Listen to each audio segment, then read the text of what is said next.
Section 1, a floating statement of intent.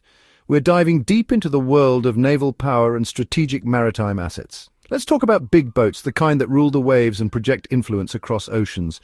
Specifically, India's INS Vikrant, a symbol of national ambition and engineering prowess. It's a 45,000-ton, city-sized chunk of floating metal, a behemoth of steel and technology.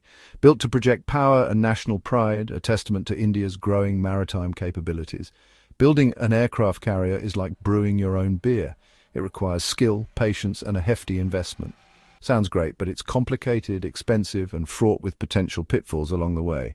And the result might not live up to the hype, potentially leaving you with a costly disappointment. The Vikrant is India's home-brewed carrier, decades in the making, a project of immense scale and complexity, meant to announce India's arrival on the world stage as a major naval power, ready to assert its influence. But is it a genuine leap forward in naval technology and strategic capability? Or just a very expensive parade float, a symbol without the substance to back it up? We're going to pop the bonnet, take a look under the hood at the inner workings, kick the tires, and assess its true capabilities and limitations, and see if this floating fortress is truly a cutting-edge war machine, a force to be reckoned with on the high seas, or a relic launched just in time to be obsolete, a dinosaur in a world of rapidly evolving naval warfare.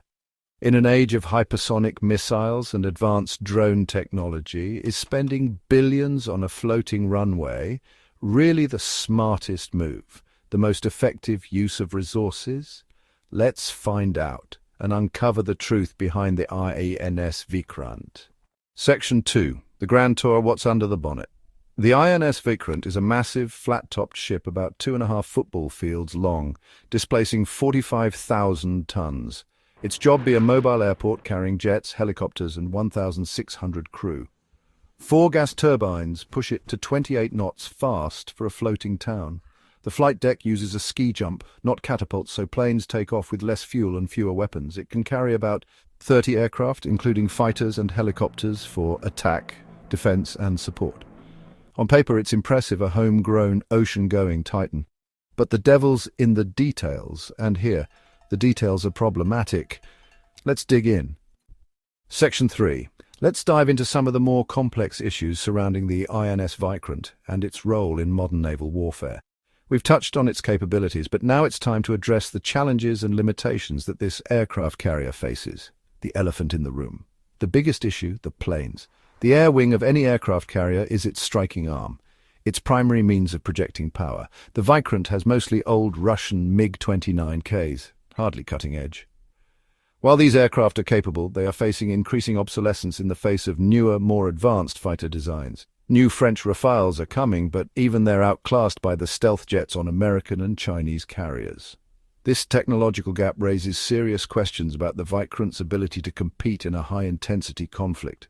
The ski jump launch system is a compromise, limiting how much fuel and weaponry jets can carry. This reduces their range and combat effectiveness, forcing them to operate at a disadvantage compared to aircraft launched from catapult-equipped carriers. It's a cost-saving measure that hobbles the ship's main function. It's a trade-off between affordability and operational capability, and it's a debate that continues to rage within naval circles. Defensively, the Vikrant is a huge target in an era of hypersonic missiles and drone swarms. Its survival depends on its escorts, but even then, can any carrier survive a modern missile onslaught? Many experts say no. The age of the carrier may be ending. The increasing vulnerability of these large, expensive platforms is forcing navies around the world to rethink their strategies. The Vikrant is a symbol, but is it a practical weapon for the wars of today? It's a question India and the world must face. Let's see how it stacks up globally. Onward. To understand the Vikrant's place, look at the competition. The US has nuclear-powered supercarriers with electromagnetic catapults and stealth jets. Formula One to Vikrant's go-kart. China's new Fujian carrier uses catapults and stealth fighters, leapfrogging old Soviet designs. Even Britain's Queen Elizabeth-class carriers with ski jumps are purpose-built for modern stealth jets. The Vikrant feels like a platform waiting for the right aircraft, while others build integrated systems. In this global lineup, the Vikrant is outgunned, out-teched, and outpaced. It's a robust national achievement, but not a tech leader. In the fast-moving world of military hardware, that's a recipe for obsolescence. It's like showing up to a smartphone convention with a brand new Nokia 3310. Impressive, but not game-changing, so how would it fare in a real fight? Imagine a showdown in the Indian Ocean. The Vikrant's jets, even the Rafales, would struggle to detect or engage stealthy adversaries. Enemy stealth fighters could strike from afar, unseen, with long-range missiles. The Vikrant's aircraft would be outmatched before the fight even began. The real threat, though, is from modern anti-ship missiles, launched from hundreds of miles away, traveling at hypersonic speeds. A saturation attack could overwhelm the carrier's defenses and escorts. In this scenario, the Vikrant becomes a multi-billion-dollar target, forced into a defensive crouch. Its power projection is negated by the risk of getting too close to a contested coastline. This vulnerability is the central crisis for all carriers, but especially for the Vikrant. So why build it at all?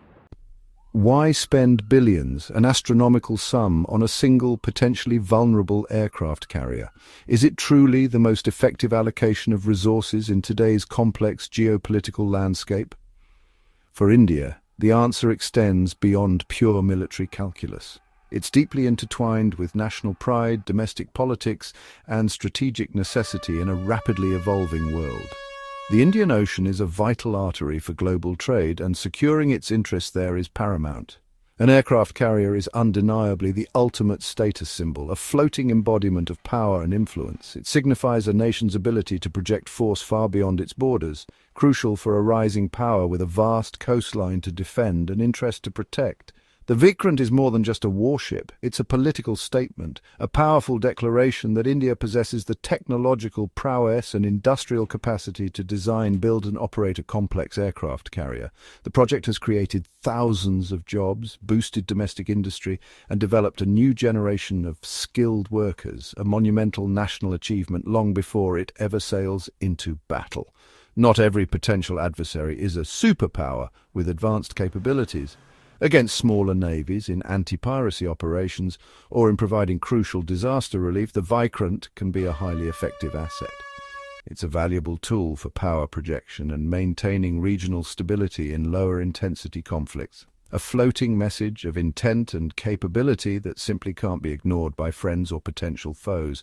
But the financial cost is staggering, representing a significant investment of national resources. And for the same price tag, India could potentially acquire a far greater number of advanced submarines, sophisticated drones, or long-range missile systems, all arguably more relevant and adaptable in the context of modern, rapidly evolving warfare.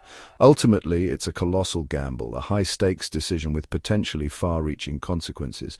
It's a significant bet on a single, highly visible and potentially vulnerable asset in a contested maritime environment. So, is the Vikrant primarily a prestige showpiece designed to project an image of strength, or is it a truly effective and strategically vital warship capable of shaping the future of naval power in the region? The answer, perhaps, lies somewhere in between.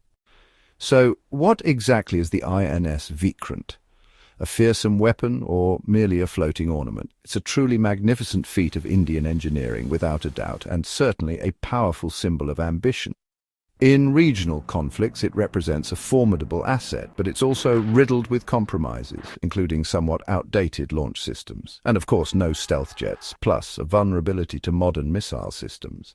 It's a second-tier power operating in a first-tier world. Think of the Vikrant as a crucial stepping stone, India's first real carrier, paving the way for future and more advanced ships. It's a bold statement of intent, not the final word on the matter. A powerful, proud, but ultimately flawed machine. Sometimes just showing up in a very big boat is more than half the battle. And on that powerful note, we shall end. That's all for now. What do you think? Comment your opinion below.